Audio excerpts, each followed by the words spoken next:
वो तो मैं अगर आपके यहाँ सीधा कह दूं कि वो घर में काम कर रही हैं, रोटी बना रही हैं, पतिदेव का आदेश हुआ तो हाथ पहुंचे और फटाफट पहुंच गई, फोटो खिंचवाई, फिर दोबारा जाके रोटी बनाने में लग गई। उनका कार्य इतना था, इससे ज्यादा उन मेयर ने कुछ नहीं किया। चाले चलने के लिए कभी उनके जो प्रतिनिधि मात्र जो उनके पति हैं, कभी नाले में उतर कर ड्रामा करते हैं, कभी ढोल लेकर ड्रामा करते हैं, कभी कुछ और करते हैं। तो स्वच्छता के नाम पर तो उन्होंने केवल गए और फोटो खिंचवाई, आ गए, इससे ज़्यादा उन्होंने हर बार कोई भी काम हुआ बोर्ड के अंदर, उन्होंने ये बात कह दी कि हमारे हाथ में कुछ नहीं है। और जब कुछ गलत हो जाता है, मतलब मीठा मीठा गप गप कड़वा कड़वा थू थू, इस मंशा से के साथ उन्होंने काम किया है।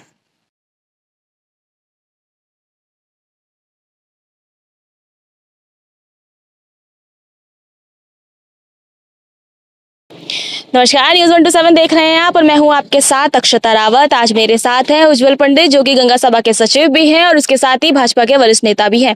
तो आइए उनसे बात करते हैं हरिद्वार को लेकर, क्या उनका विजन है और क्या उनकी योजनाएं हैं। सबसे पहले तो मैं आपका बहुत बहुत स्वागत करना चाहूंगी न्यूज 127 पर कि आपने हमें अपना समय दिया।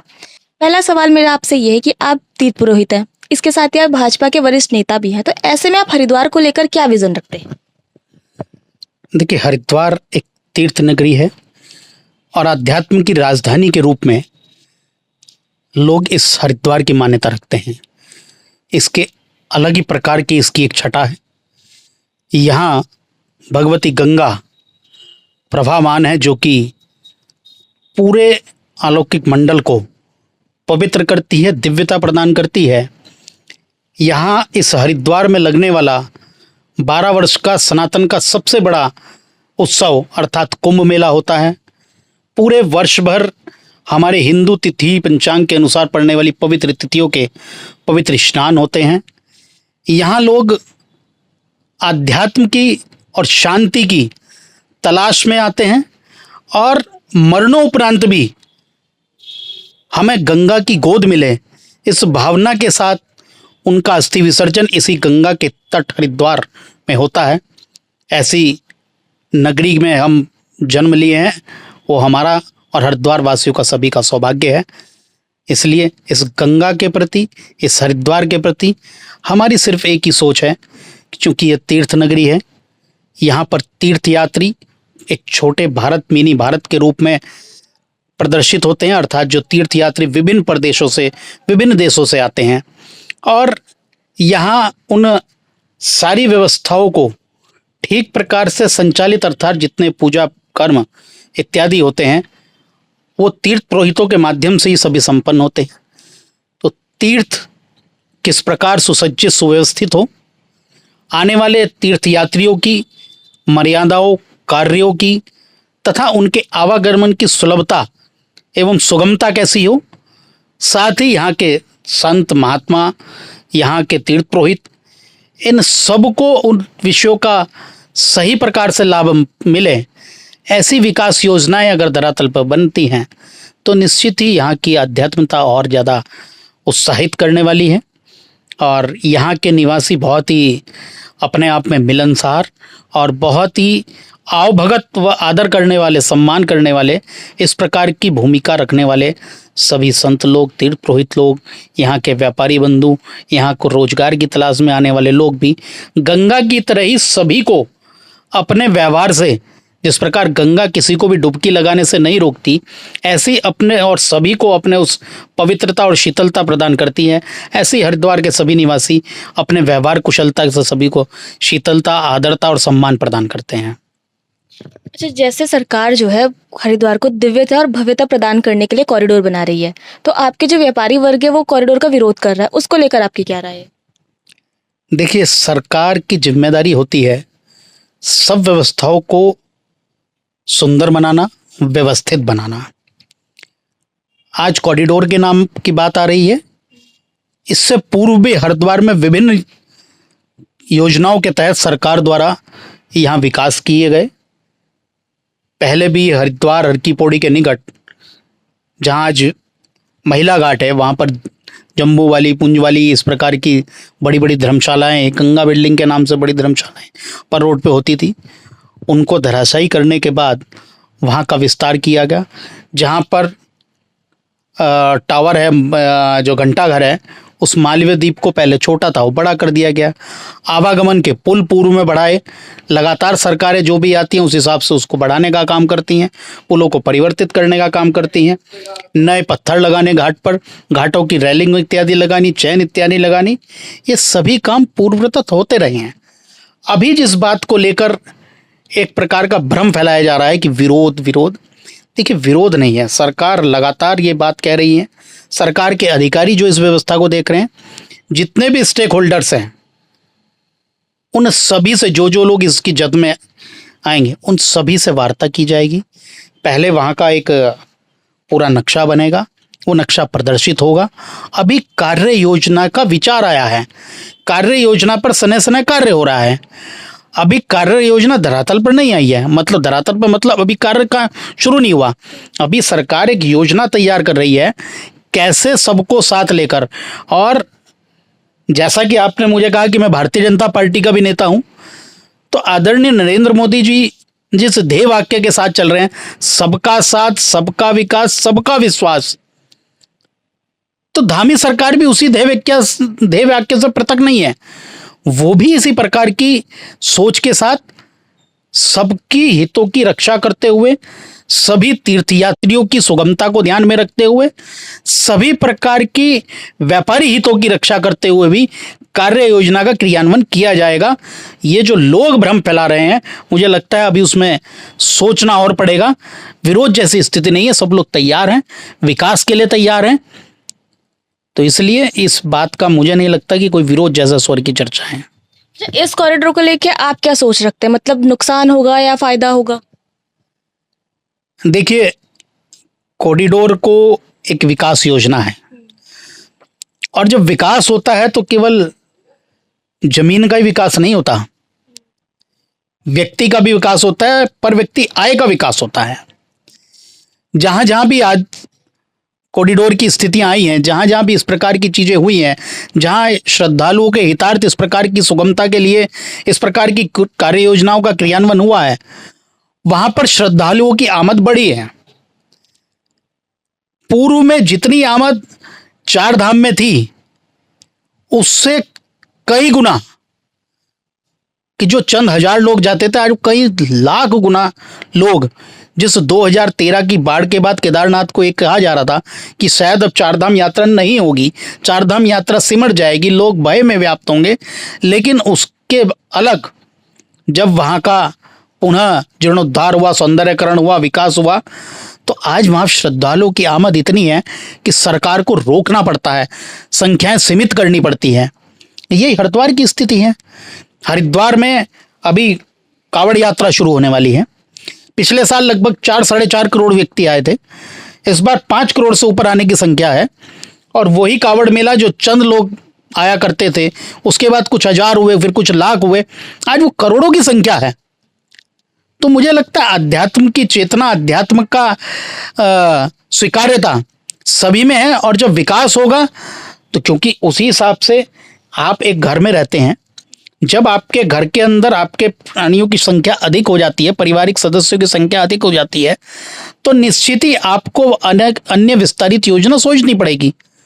यही हरिद्वार के लिए, ये अन्य तक जगह के लिए है, तो लाभ होना निश्चित है, लाभ तो होगा ही। आप पूर्व की अपेक्षा अब वर्तमान की जो वहाँ के दुकानदारों की, वहाँ के पुरोहितों की, वहाँ के अन्य व्यवसाय रोजगार करने वालों की जो आय का स्रोत है, आय की जो आमदनी है, उसका आप आकलन कर सकते हैं। तो ऐसा नहीं है कि विकास होगा और आय नहीं होगी, ये केवल भ्रम फैलाने की स्थिति है।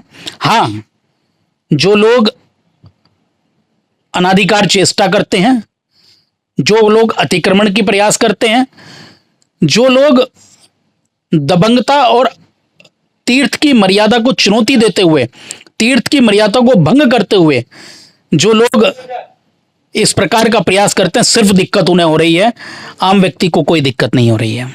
अच्छा, आपने बात की कांवड़ की और अतिक्रमण की, तो पहले मैं कांवड़ पे आती हूँ कि कांवड़ यात्रा शुरू होने वाली है, सावन मास लगभग आने ही वाला है, तो कांवड़ को लेकर गंगा सभा किस तरीके की तैयारियां करिए कांवड़ के स्वागत के लिए?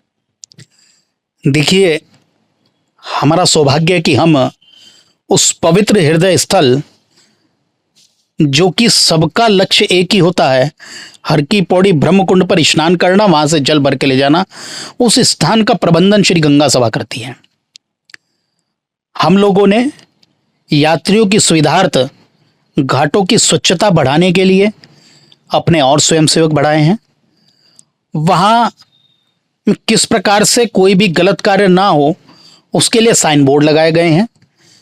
इसके अलावा अपने स्वयंसेवकों को हमने निर्देशित किया है कि किसी भी व्यक्ति को, किसी भी कावड़िए को आने में, गंगा जल इत्यादि ले जाने में, कावड़ वाली ले जाने में किसी भी प्रकार की दिक्कत ना हो, उसका स्नान एवं अन्य कार्य किस प्रकार सुगमता से हो, उनसे एक मधुर व्यवहार संपन्न करें।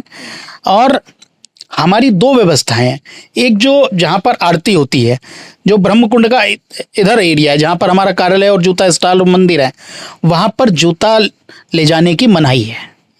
उसके लिए हमने जलकुंड चूंकि बनाया हुआ है, वहाँ जूता स्टॉल हमने बढ़ाए हुए हैं, तो जूता स्टॉल वहाँ पे बनाए। और जो घंटाघर का एरिया मालवीय द्वीप का हिस्सा है, वहाँ पर लोग अगर जूता चप्पल भी लेकर जाते हैं तो गंगा की सीढ़ियों पर जूता चप्पल ना ले जाएं, इस बात की जागरूकता है। वहाँ प्रयोग होने वाली प्लास्टिक की सामग्री की बैन हो।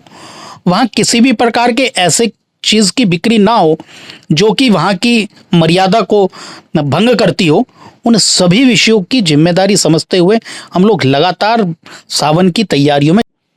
चलिए, ये तो रही कावड़ की बात। अब आते हैं अतिक्रमण पर। व्यापारियों ने अतिक्रमण किया हुआ है सड़कों पर, तो उसको लेके गंगा सभा और आपके जो नगर विधायक है उन्होंने अभी तक कोई ठोस कदम क्यों नहीं उठाया? देखिए, अतिक्रमण करना ये गंगा सभा का काम नहीं है कि अतिक्रमण को हटवाए, अतिक्रमण को रुकवाए। या मुझे लगता है नगर विधायक की भी ये जिम्मेदारी नहीं है कि वो जाकर किसी ने अगर अतिक्रमण किया, मैंने आपसे पहले भी कहा, अगर कोई अतिक्रमण करता है, कोई अमर्यादित कृत्य करता है, धर्म की मर्यादा के विपरीत किसी कार्य में लग्न है, वो लॉ एंड ऑर्डर का काम है, उसका कार्य कराने का काम है पुलिस का। अभी हाल ही में आदरणीय मुख्यमंत्री श्री पुष्कर सिंह धामी जी ने कावड़ मेले के संबंधित ही बैठक ली है, जिसमें व्यापार मंडल, श्री गंगा सभा, धर्मशाला एसोसिएशन और नगर जो अलग अलग हमारी बराबर की विधानसभा, हरिद्वार नगर हो गया, रानीपुर हो गया, विभिन्न विधानसभाओं के विधायक, पूर्व मेयर, पूर्व नगर पालिका अध्यक्ष, ये सब शामिल हुए। इन विषयों पर विस्तृत चर्चा हुई। मेरा फिर कहना है, अतिक्रमण नहीं होना चाहिए। अगर कोई भी घटनाक्रम होता है तो वो अतिक्रमण के कारण होता है। ये जिम्मेदारी व्यापार मंडल के पदाधिकारियों और पुलिस की है। Police law and order maintain करें। अतिक्रमण किस प्रकार, और पुलिस हर बार करती है, लेकिन कुछ लोग जो बाहरी तत्व आकर लगातार यहाँ के व्यापारियों की आड़ में इस प्रकार की चीजें करके यहाँ की सड़कों का घेराव, यहाँ के रास्तों का आवागमन में बाधा बनना, ये सब कार्य जो मेले के समय आकर अतिक्रमण करते हैं, ये जिम्मेदारी सबसे बड़ी व्यापार मंडल की है। व्यापार मंडल को अपने व्यापारियों को, अपने दुकानदारों से चर्चा करनी होगी। पुलिस अगर कुछ नहीं करती, पुलिस के सामने अगर फिर ये चीजें होती हैं तो वहां चालान की प्रक्रिया पुलिस करती है। सख्ताई से पालन हो। ऐसे व्यक्तियों के साथ कोई भी व्यक्ति, चाहे नगर विधायक हो, चाहे गंगा सभा हो, चाहे व्यापार मंडल के वरिष्ठ पदाधिकारी हो, कोई भी व्यक्ति अमर्यादित कार्य करने वाले के साथ नहीं खड़ा हो सकता। इसलिए अतिक्रमण को लेकर गंगा सभा है, विधायक को कोई ब्लेमिंग करना मुझे नहीं लगता ठीक है। ये सब अपना विषय है, व्यापार मंडल और पुलिस का विषय है। जो हरिद्वार का जो युवा है वो नशे में बिल्कुल लिप्त हो चुका है। नशा हरिद्वार की इस समय प्रमुख समस्या है, और आप जो है वो लगातार सामाजिक मुद्दों को उठाते रहते हैं। तो नशे की समस्या पर आप मौन क्यों हैं? नहीं, देखिए, हम मौन नहीं। नशे को लेकर लगातार मेरे खुद के द्वारा कई ऐसी चीजें खोली गई। हमारे और बहुत सारे साथी हैं जो लगातार इस बात का, जिसे कहते हैं कि भांडाफोड़ करते हैं। जो लोग इस प्रकार की नशे की बिक्री करते हैं, इस प्रकार के कार्य में हमने लगातार ऐसा जागरूकता प्रयास किया कि हर व्यक्ति को उसमें, मेरे भी परिवार का सदस्य हो सकता है, आपके भी परिवार का सदस्य हो सकता है, या सामने वाले के भी परिवार का सदस्य हो सकता है। नशा सबके लिए खतरनाक है। इसके लिए सभी को मिलकर एक प्रयास करना पड़ेगा। देखिए, हमने गंगा स्वच्छता का मिशन चलाया, गंगा स्वच्छता का अभियान चलाया। लेकिन अब मैं तो गंगा स्वच्छता का, क्योंकि गंगा सभा का जुड़ा हुआ पदाधिकारी हूँ, लेकिन आपके सामने अगर कोई कूड़ा फैला रहा है तो ये जिम्मेदारी तो हरिद्वार के प्रत्येक निवासी की है ना। नशे की प्रवृत्ति अगर बढ़ रही है, नशा बेचने वाला, आपको पता है कि मेरे अमुक पड़ोस में नशा बेचने वाला व्यक्ति है, तो जरूरी नहीं कि वो आप दूसरे ही व्यक्ति को नशा दे बेचेगा, वो आपके परिवार के सदस्यों को भी कल को नशे की लत लगा सकता है। इसके लिए आपको सचेत होकर रोकना पड़ेगा। ये केवल एक संस्था के, प्रशासन के करने से नहीं होगा। इसके लिए मानवीय जागरूकता लानी पड़ेगी, आपको सख्त होना पड़ेगा और आपको उस स्थिति में आना पड़ेगा कि अगर मान लो किसी मोहल्ले के अंदर कोई व्यक्ति इस प्रकार के कार्य, सारे मोहल्ले की महिलाएं, सारे मोहल्ले के जो संभ्रांत नागरिक हैं वो इकट्ठा हों और इस बात का विरोध करें और उसको पुलिस को पकड़ के सौंपे, तुरंत कार्रवाई होगी। ये चीजें तो करनी पड़ेंगी ना, केवल एक व्यक्ति के, दो व्यक्ति के करने से नहीं होगा। और अगर नशा बढ़ रहा है तो ये निश्चित ही आपका कहना ठीक है, ये हरिद्वार जैसी जगह में एक बड़ी चुनौती है और इस चुनौती को हमें स्वीकार करते हुए इस नशे इत्यादि लोगों को, नशा बेचने वाले लोगों को भगाना होगा, उनकी कमर तोड़नी होगी। इसके लिए सभी को संगठित होना पड़ेगा। जैसे आपने कहा विरोध करना होगा, विरोध देखिए लगातार हो रहा है नशे का, ठीक है। फिर आपने कहा कि आपके कई साथी भी हैं जो मिलकर इसका समस्या को मिटाने का प्रयास कर रहे हैं, लेकिन आपके ही पार्टी के कुछ लोग हैं जिनसे मेरी बातचीत हुई, उनका कहना, पहले वो मानते हैं कि नशा एक चुनौती है, फिर वो कहते हैं कि इतनी भी बड़ी समस्या नहीं है। पर आप क्या बोलेंगे? नहीं नहीं नहीं, ये तो मैं, कोई भी व्यक्ति अगर वो, उसका निजी बयान हो सकता है, नशा समस्या है, समाज का वो एक काला अध्याय है। मैंने क्या कहा, मैंने दूसरों को ब्लेमिंग नहीं, कि मैंने पहले अपने परिवार की बात की। इसकी जद में मेरा भी परिवार आ सकता है। आज मेरा बेटा 18 साल का हो गया, कल को वो कॉलेज जाएगा या कहीं और जाएगा, हो सकता है कल को उसकी प्रयास, उसके ऊपर भी इस प्रकार का प्रयास हो। कल को आपके परिवार का कोई सदस्य इस जद में, कोई भी आ सकता है। अगर कोई सोचता है कि मैं सुरक्षित हूँ, दूसरे के यहाँ कुछ भी हो जाए मैं क्या करूँगा, ऐसा नहीं है। ये नशा बेचने वाले लोग, इस प्रकार के पाप करने वाले लोग, इस प्रकार की प्रवृत्ति करने वाले लोग, ये अपने ही परिवार को भी नहीं बख्शते हैं। जब एक व्यक्ति को चोरी करने की आदत पड़ जाती है ना, जब समाज और बाहरी चीज़ों से उसका पेट भर जाता है, तब वो घर में चोरी करता है, घर में पाप कार्यों में लिप्त हो जाता है। इसलिए ये सबके समाज की घृणित चीज़ है, समाज की सबसे बड़ी बुराई है, इसको सबको मिलकर खत्म करना पड़ेगा। जैसा कि मैंने पहले कहा कि लोग लगातार विरोध कर रहे हैं, कहीं ना कहीं शिकायतें भी जाती हैं, लेकिन उसके बावजूद भी खुलेआम जो लोग हैं उनको अभी तक कुछ नहीं है। तो प्रशासन की इसमें क्या भूमिका होनी चाहिए? देखिए, प्रशासन क्या करता है, आपने कोई शिकायत करी, प्रशासन के पास कोई विषय गया, उन्होंने उन्हें पकड़ा, उनको कोर्ट में पेश किया, वहाँ से उनको दंड मिला। दंड की जो प्रक्रिया है वो और कठोर करनी पड़ेगी। जो न्यायिक प्रक्रिया है उसमें और कठोरता लानी पड़ेगी, तभी जाकर, जिस प्रकार रेप केस को लेकर सरकारों ने बड़े चीज़ें की हैं, बड़े नियम अपनाए हैं, ऐसे ही इस नशे को लेकर भी कुछ बड़ी चीज़ों को करने पड़ेगा, तभी जाकर मुझे लगता है कि इस पर अंकुश लग पाएगा। चलिए, ये तो नशे की बात हुई। अब बात करते हैं हरिद्वार की जो पिछली मेयर थी, उनका जो कार्यकाल था उसे आप किस रूप में देखते हैं? आपको क्या लगता है कि वो जो हरिद्वार को स्वच्छ बनाने में विफल रही हैं? देखिए, यूं तो मेरा अधिकार नहीं है किसी के ऊपर आरोप लगाना, या आपने एक सवाल पूछा है। जो पिछली मेयर थी वो कनखल की निवासी थी, और कनखल में ही उनके घर के ठीक सामने गंगा के घाट पर वो भयंकर दयनीय स्थिति थी कि वहां जाने के लिए भी लोग डरा करते थे। उस घाट को हमने स्वच्छ किया, उस घाट को हमने बिल्कुल उसकी सूरत बदल दी। मैं आपको वीडियो भी अवेलेबल करा सकता हूं। उसके अलावा केवल और केवल राजनीतिक चाले चलने के लिए कभी उनके जो प्रतिनिधि मात्र, जो उनके पति हैं, कभी नाले में उतरकर ड्रामा करते हैं, कभी ढोल लेकर ड्रामा करते हैं, कभी कुछ और करते हैं, लेकिन उनके अपने ही वार्ड में नालों की जो स्थिति है वो आपके सामने है। नगर निगम का क्षेत्र केवल हरिद्वार हर की पौड़ी का आसपास क्षेत्र नहीं है कि आप आए, आपने फॉर्मेलिटी करी, फोटो खिंचवाई, स्वच्छता दिखाई और चले गए। 60 वार्डों का एक लंबा चौड़ा हरिद्वार नगर निगम है। आज ज्वालापुर की स्थिति, जहां पर सबसे ज्यादा राजस्व जिस ज्वालापुर से सरकार को प्राप्त होता है, नगर निगम को जहां से प्राप्त होता है, उस ज्वालापुर की स्थिति कभी जाकर देखी है? जहां तमाम पुरोहितों के घर हैं, जहां बड़े बड़े व्यापारियों के घर हैं, जहां पर पूरे हरिद्वार ही नहीं, आसपास के गांव क्षेत्र से लेकर विभिन्न शहरों तक के लोग सोना और फर्नीचर खरीदने के लिए बड़ी संख्या में पहुंचते हैं। वहां के नालों की और वहां के की क्या स्थिति है, वो भयभीत कर देने वाली है। तो स्वच्छता के नाम पर तो उन्होंने केवल गए और फोटो खिंचवाई, आ गए, इससे ज्यादा उन्होंने हर बार कोई भी काम हुआ बोर्ड के अंदर, उन्होंने ये बात कह दी कि हमारे हाथ में कुछ नहीं है।